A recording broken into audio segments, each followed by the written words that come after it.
Hello there, and welcome back to another video on two variable data displays.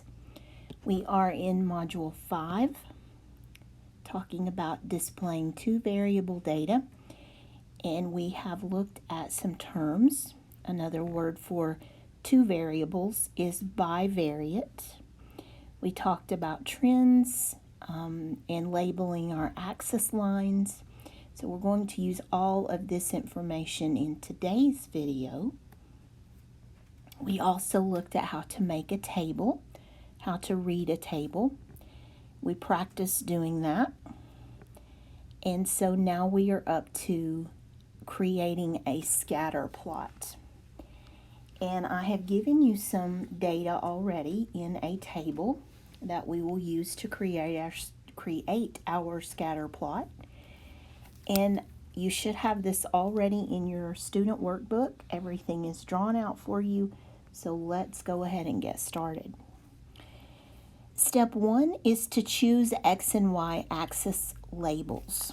And that's really already done for me because we have the two variables in this data set. This is a bivariate data display. And they have given me those already. We have age and speed. So what we're looking at here are some data about children ranging from ages 4 to 17, and we're tracking how fast they can run.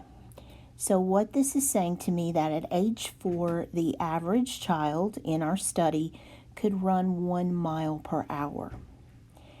The average 17-year-old could run 9 miles per hour. So we think that the implication here is that the older the child gets, the faster he or she can run, and that's just sort of a common sense thing. But what this data will allow us to do is to determine whether there really is a correlation or whether that's just something that we believe to be true, a hypothesis that we believe is true. So the first thing we need to do is to decide which axis will be age and which will be speed.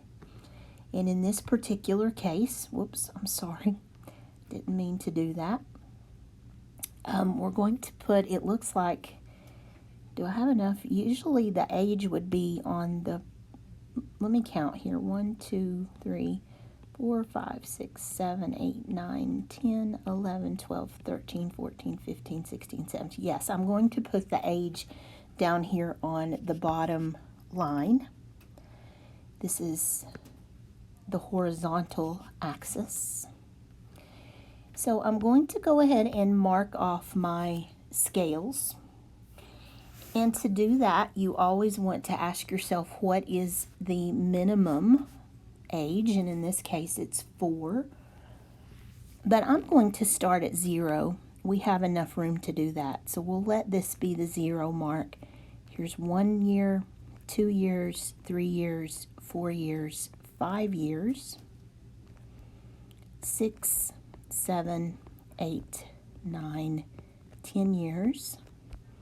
And the maximum age in this study is 17. So I just barely had enough room. In fact, I'm going to have to take that off to make this fit. Sorry about that. This is 17. 16. I won't do all of them. You can do them if you want. Well, let me just do them. It's not that bad. Remember, we always need to label an axis line so that we know what it is, and we want to give the unit of measure. So this is ages of my children in the study in years.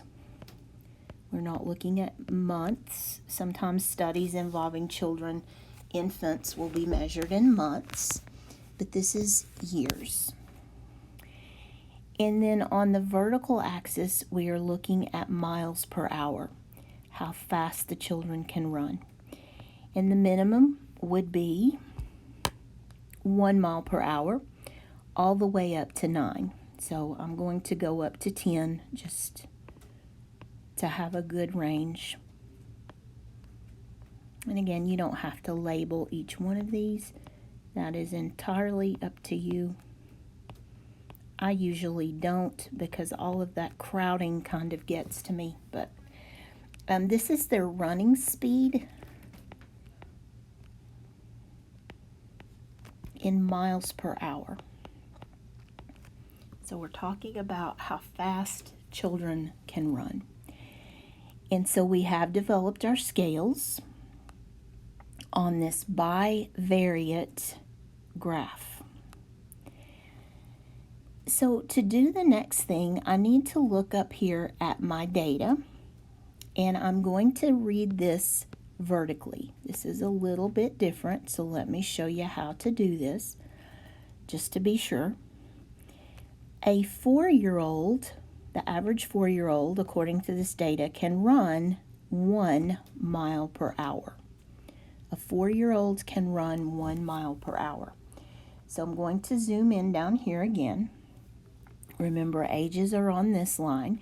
So here's 4. You don't want to plot a point there, guys. I'm just showing you where it is. If I could point to it, I would, but you can't see me. So over to age 4 and up to 1 mile per hour. Over 4, up to 1. And that's how you plot that first data point. 4 years old, 1 mile per hour.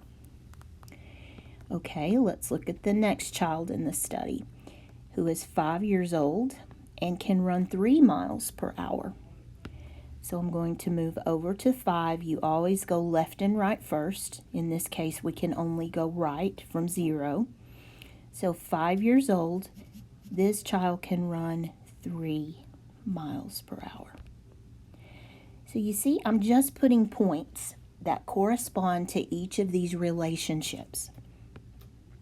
The next child in my study is 7 years old, and she can run 4 miles per hour. So I go over to 7 and up to 4. And you can kind of sort of start to see a trend here, that as the age increases, the speed increases. And then we have an 8-year-old, and let me highlight this one. This is a little tricky, so look at it carefully with me. I'm trying to find a color I haven't used. So 8 years old, 4.5 miles an hour. So let me zoom in. Here's 8 years old, so I'm going to use that one. And at 4, there's 4, we want 4.5. So we're going to go between those two lines. And this is a huge dot. I don't know where that came from, so let me not make that so huge. 8 years old, 4.5 miles per hour. So it's between the 4 and the 5. 10 years old. So if I go over to 10, this child can run 5.5 miles per hour. So 10 years old, and let me just show you. This point's at 10, and this point's at 5.5, between the 5 and the 6. Okay, then I have 11 years old, and this is a little bit unusual because look at what happens. The 11-year-old runs slower than the 10-year-old in this study, and that's okay. It doesn't have to be exactly increasing. We're just plotting the data we have. You can't control the data. It is what it is, and you always represent it correctly and fairly. You never skew your data. So 11 years old, and this particular child ran 5 miles an hour. Maybe on this given day, this child was tired, or maybe this child is just not as athletic as the 10-year-old. We don't know the reason. We just know the data. Okay, the 14-year-old runs 6 miles an hour. And you say, well, what about the 12 and 13-year-olds? We don't know. There were no 12, 13-year-olds in this study. Notice that there was no 9-year-old in this study, and that's okay. Again, the data is what it is, and we can't change it. We can only collect it and report it accurately. Okay, the 15-year-old, we have 7.5. We have 7. And we also have an 8.5. I've never seen this done quite this way, but we'll go ahead and put it on there too. And then the 17-year-old could run 9 miles per hour. There is no 16-year-old in our study. So here is the data representation, the distribution for the data in that table. And we just did step 3. We plotted the points. And if you wanted to draw a trend line, let me show you what that would look like. I think I'll use red. For a trend line, you want to just estimate the line. So you wouldn't draw it way up there. You wouldn't draw it way down here. It needs to match the data. So you just sort of estimate the trend. Okay? So if you look at this according to a trend line, and there are formulas for doing this, guys. When you get to college, you'll learn how to accurately calculate that. But I'm just getting you to see the trend, that as the age increases, so does the speed, generally.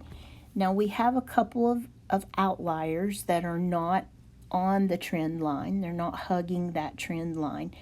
But here's what we would say. Generally,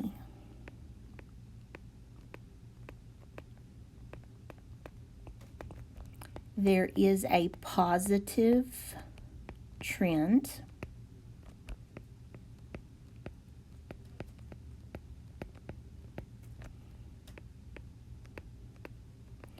and I'm going to have you to not use the word trend. Let me show you something. Remember back over here when I showed you there's a positive trend. We're looking at this kind of relationship right there. So it is a positive trend, but the word I want you to know is correlation. Generally, there is a positive correlation or relationship between age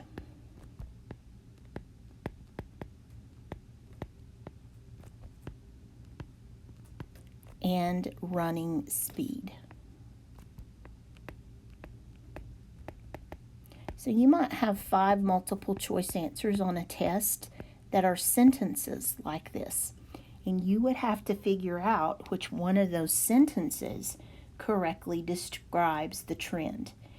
For example, if I said there is no relationship between age and running speed, well, that's not supported by this graph. This graph is suggesting to me that there is a positive trend, that one factor does affect the other. And that's what this type of data is designed to do. It's designed to show you a relationship between 2 variables, between bivariate data. Okay, let's go ahead and look at the next page. Normally I stop the videos here, but this one is pretty short. So the general trend of the data, we've sort of already answered that, is a positive correlation.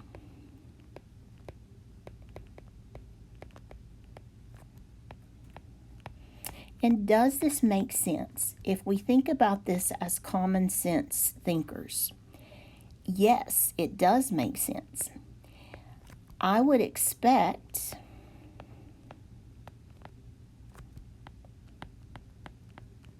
older children to run faster.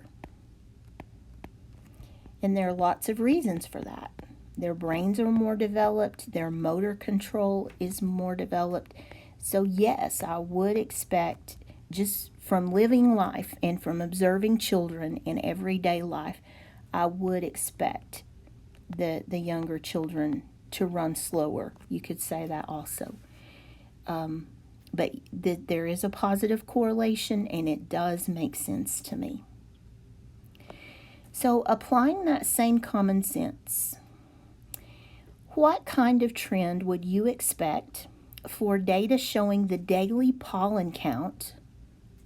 This is the pollen outside in the environment that comes off trees and flowers, and the price of silver on any given day. And hopefully you're thinking that makes no sense. What does the pollen count in my neighborhood have to do with the price of silver anywhere? I would expect no relationship, no correlation, because that doesn't even make sense. Those two things are not related in any way that I know of. So I would expect no correlation at all in that data. If we collected that data, I think those dots would be all over the place. They would not be on a trend line at all. What about monthly rainfall and forest fires? Could those be related in a logical way? Would you expect the amount of rainfall to have any effect on forest fires in your area? Well, sure, I would. I would expect that as rainfall increases, and I'm going to use an up arrow, rainfall increases, what would happen to forest fires? Would they increase too? If the ground is wet from all the rainfall, the forest fires would decrease. So I would expect a negative correlation here. If we go back to our first example where we have as age of the child gets bigger, their speed, what happens? Does it get bigger or smaller? It gets bigger. That is a positive correlation. As age increases, speed increases. As rainfall increases, forest fires decrease. So that's a negative relationship. One is causing the other to decrease. Or we could have pollen and silver, which have no correlation at all. That is just nuts to even think that one of those could affect the other, unless there's something I don't know about. But just general knowledge, I see no possible connection in those. Okay, we have drawn a scatter plot and we have plotted the trend line. I think that it's likely that you could see these types of questions on tests because they are so important in college statistics. If you go on to do college advanced studies, you will probably see scatter plots many times and will be able to draw one, hopefully, having seen this video. The next video, I believe, is about line graphs, so I'm going to stop that one and we'll look at that in another section. Have a great day.